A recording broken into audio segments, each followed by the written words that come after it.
Dr. Lori Bruce is the new chancellor here on our campus, the University of Tennessee at Chattanooga. She is the 19th chancellor at UTC since the university was founded in 1886 and the first woman to serve in that role. Dr. Bruce comes to this campus from Tennessee Tech University, where she was a provost and vice president for academic affairs. Our conversation with Chancellor Bruce was recorded in the podcasting space at the Gary W. Rollins College of Business here at UTC. Dr. Bruce, thanks for joining us and welcome to UTC. Thank you. It is my pleasure to be here today. You grew up on a working farm in Lincoln County, 90 miles west of Chattanooga. Talk a little bit about what that was like growing up. Yeah, I grew up in a very small community, Flintville, that we were the Flintville Bobcats, and our colors were blue and gold, so I feel like I've come full circle. So, I grew up on a farm. Both of my parents worked day jobs. They farmed in the evening, but it was a working farm with cows, chickens, goats, a huge garden, and it slowly grew as my parents grew the farm to include crops and crop production. But, growing up on a farm, I just felt like it was an idyllic childhood because you got to roam free. There weren't a lot of neighbors nearby, and it had woods and streams, and my siblings and I, we were free to just kind of roam in the woods and play with our cousins. And I used to say that we did a lot of public works because civil works. We dammed every stream we could find. We built huts. We built bike trails. And so I look back on that childhood and the way I was raised. It really taught you independence, creativity, confidence, perseverance. And so when you wanted to do something, you just rolled up your sleeves and did it. Neither of your parents had the opportunity to attend college right after high school, but when you were a teenager, your mother earned her bachelor's degree. How did their life experiences shape you? Oh, very much. My mom and my dad, right out of high school, went straight into factory jobs, and they both worked in clothing dressmaking factories and liked their jobs, liked their coworkers, but both really kind of aspired to bigger things. My dad got an opportunity pretty early on. They sent him to classes to learn computers. They were going to computerize the factory. And they sent him to classes that were taught by IBM, things at Georgia Tech. And so he was really kind of key to computerizing the factory. So he was a working computer scientist, even though he didn't get a college degree. But my mom, when I was maybe about 11 or 12 years old, she and her sister decided they're going to go to college and get degrees. And so they commuted. They went to Motlow Community College, and then they went to MTSU, and both got degrees. My mom got a degree in math, and I think she got a minor in history. And, just watching them work and my dad support my mom raising a family, running a household, going to college full time, studying late at night, it really gave me the impression, that the value of education. And then just watching their career trajectories change because of a university education. And our entire family, socioeconomic status change because of that. And so it really made a lasting impact on me. And looking back, I think that's why I'm so passionate about higher education. It opens doors, not just for the student, but sometimes their whole family. Why did you choose to study electrical and computer engineering and later biomedical engineering? Well, I was always told by teachers and guidance counselors, oh, you're so good at math and science. You need to go into math or science or engineering. I didn't really have any engineers in my family. Both of my older siblings studied computer science, so they were kind of following in my dad's footsteps. But I went on a job shadowing trip one time to Arnold Engineering Development Center in Tullahoma, Tennessee, and I got to go in the wind tunnels and see the engineers. I loved it. And from that day on, I said, I'm going to be an engineer. I didn't really know which flavor of engineering. When I got to the university, I picked electrical and computer engineering. And then later, I worked for the Army. I was a working engineer. And I really kind of wanted to change my career trajectory. I was working on a lot of missile defense systems. And so I really wanted, in my mind at that time, to work on projects that had much more immediate direct impact on humans. Of course, those systems do, but I wanted that immediate gratification. I wanted to see the immediate impact on humans, and that's why I drifted over more into biomedical engineering in graduate school. How do you think your studies then inform and impact your work as a leader today, most recently at Tennessee Technological University and now joining us as our chancellor here at UTC? I think it helps me look at things as a system right? I look at institutions, I look at projects, initiatives. I'm usually looking at them from a system level and thinking about that and how is that system going to perform? Is it having a high impact? And does it have an impact on the people? Is it performing at a high level? And so, as an engineer, you're taught to kind of look at that system level and then drill down into the details. And I think that really influences just the way I view the world. And you're also taught as an engineer most people don't realize this if they didn't study engineering. It's about science and math and design.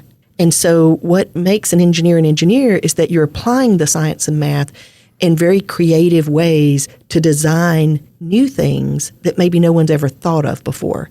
And I think that combination of the analytical, critical thinking skills with the creativity and the design really just influence the way I think about everything, not just my job, everything in my life. Among your achievements at Tennessee Tech, a perfect academic program quality score from the state of Tennessee, new academic programs at multiple levels aligning with workforce needs, a near tripling of annual funding for research, campus infrastructure projects. Chattanooga Mayor Tim Kelly recently spoke at Rotary. You were there. He again brought up a topic that he raised last fall in his State of the City address. Chattanooga is the only major city in Tennessee without an R1 university, a top status for research activity, and if UTC achieved R1 status, that would create more jobs, higher wages, and R&D opportunities. UT System President Randy Boyd has said he expects UTC to attain R2 status by 2027, but R1 status may take longer. Coming into this job, how do you see this? Where does this matter most for UTC in the Chattanooga area? How do you as Chancellor plan to focus on this? That's a great question. And I appreciate Mayor Kelly's sentiment, right? I truly appreciate his seeing how important UTC is to the growth of Chattanooga and vice versa, the growth of Chattanooga's importance to the growth of the university. And so seeing the interconnectedness there and how we're each partnering for each other's benefit, right, for the benefit, the mutual benefit of both entities is really important. Spend a lot of attention on, pay a lot of attention to. That's something that I'm really going to prioritize as a high priority of my time as chancellor because it is important. Now, having been a research active faculty member at an R1 and at a land-grant university, I spent many years as a faculty member at Mississippi State University, which is a land-grant R1 SEC school. And it didn't become an R1 overnight. It took decades to become an R1. So as a faculty member, I benefited from the very strong infrastructure of being at an R1 university and also from the partnerships that draws to a university. A university cannot become an R1 in isolation. A university becomes an R2 or becomes an R1 through very strong partnerships. Partnerships with federal agencies, partnerships with state entities, partnerships with local municipalities. And so those partnerships are very important to the growth of the university becoming an R2 and then hopefully someday an R1. We're speaking with Dr. Lori Bruce, our new chancellor here at UTC, for our monthly series, Chatting with the Chancellor. Let's talk about the students of UTC. You've said, quote, "I will ensure that student success is at the heart of everything we do, from ensuring access and support to helping students graduate career-ready and equipped to make meaningful contributions in a rapidly evolving workforce." What have you heard so far from students here at UTC? Of course, coming in at the end of June, but you're meeting a lot of people on campus and in the community. When I've met with students so far, I've met with several groups of students, and that will be a priority in my first fall semester is doing focus groups with students and parents and really listening to them and learning more about their perceptions, their experiences. First, why did they choose UT Chattanooga and why did they stay? And what's empowering them to be successful, and really listening to the students so that we double down on what's working and look at how we can shore up or enhance other areas of the campus. So the student experience is very, very high on my list of priorities to really focus on early on. And talking to the current students that I've had a limited opportunity to meet with so far, but talking to them, they are very positive about their experience at UT Chattanooga. And they're very positive about their interactions with faculty. They feel like they get a lot of one-on-one interaction and very personal attention from faculty. They view the faculty as mentors, coaches, and not just teaching them the discipline in the lecture, in the classroom, but career coaches, life coaches, and mentors. And so that out of the classroom experience, whether that's undergrad research opportunities, internships, those out of the classroom experiences between the students and the faculty can sometimes be just as important as the in the classroom learning experience. So those are the kinds of resources and projects and initiatives that we have on campus that I want to learn more about and make sure that we're really supporting those kinds of activities. And going back to the question about the research, why does a university do research? First, it's because the faculty are deemed experts in their field. They have terminal degrees in their field. We want to leverage that expertise to help innovate, solve societal challenges, address societal challenges. But the even more important reason is because it gives students an opportunity to participate in research and development and scholarship. And so it's giving the students the opportunity to participate on the very cutting edge of the discipline that they're studying. And so those give the students skills such as strong problem-solving skills, project management, team building, persuasive communications, the types of durable career readiness skills that help the students launch their career but be successful throughout their career. How do you see meeting the students where they are to pursue and achieve student success as you've defined it? I'm going to harken back to my first comments about my own parents, watching my parents go to classes and study when they were non-traditional students. They might not have been as strong maybe in their academic foundations going into the university setting. And so just from my own personal life experience, I value that we meet students where they are. We understand how to place them appropriately into their classes so we don't get them in over their head right out of the gate. We place them appropriately. We advise them appropriately. We coach them. We have resources for tutoring. We provide all the resources for the student to be as successful as they can be.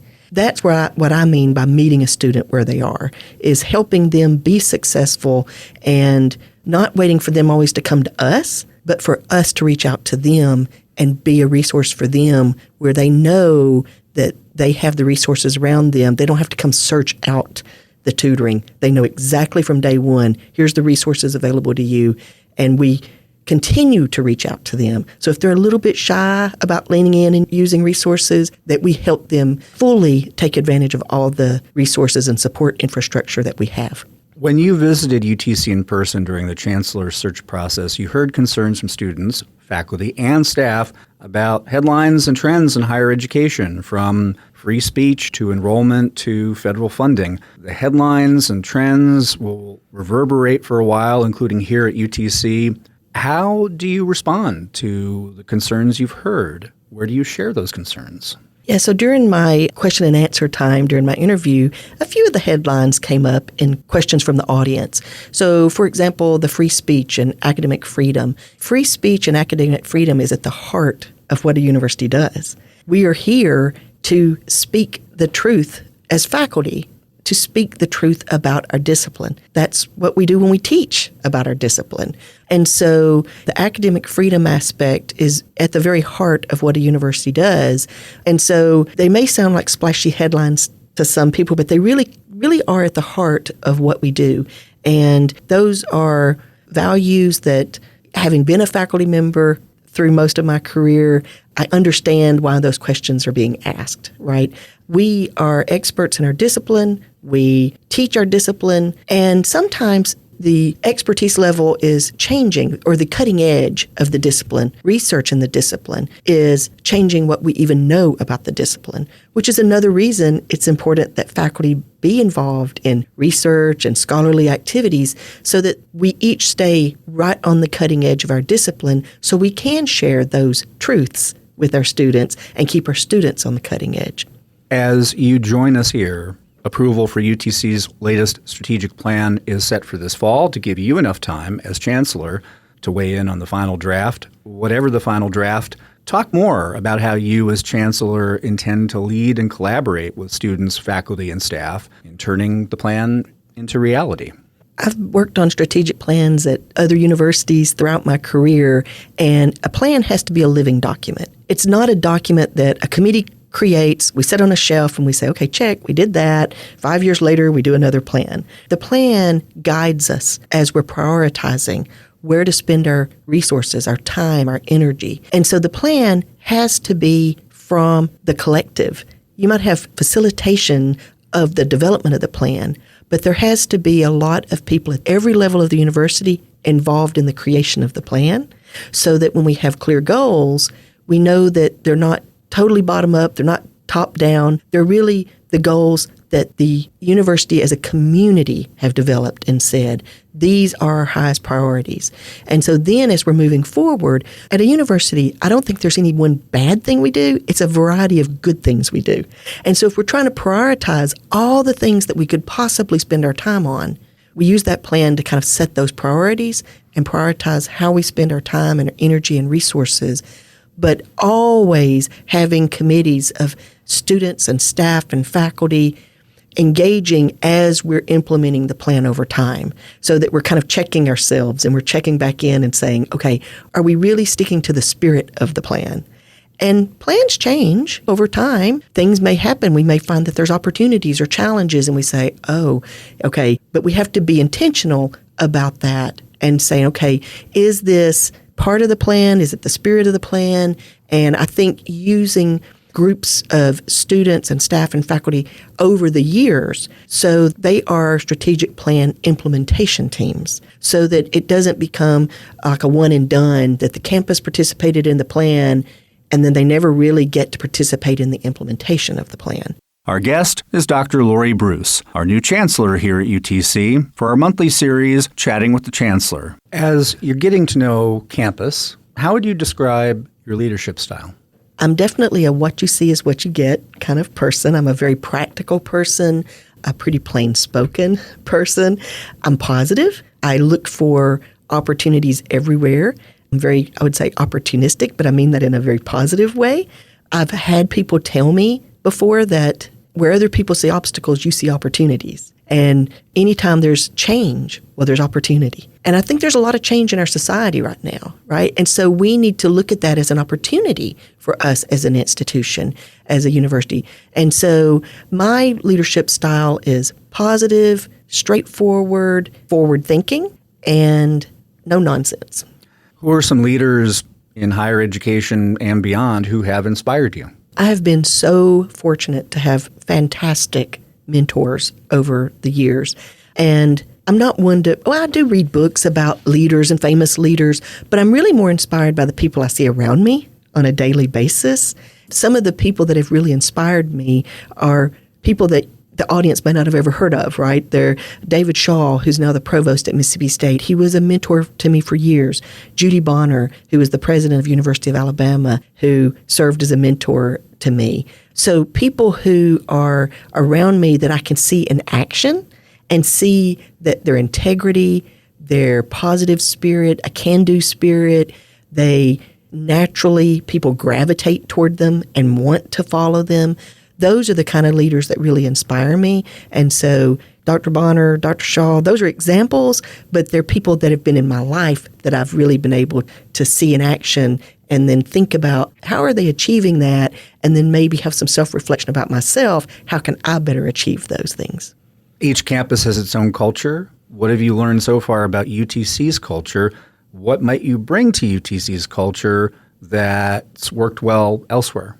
And this might be more of a question of a spirit. I think the spirit of UTC, now granted I've only been here a few days, but the spirit that I see is definitely a can-do spirit, a very positive spirit. I kind of see a reflection of what I see as the spirit of the city.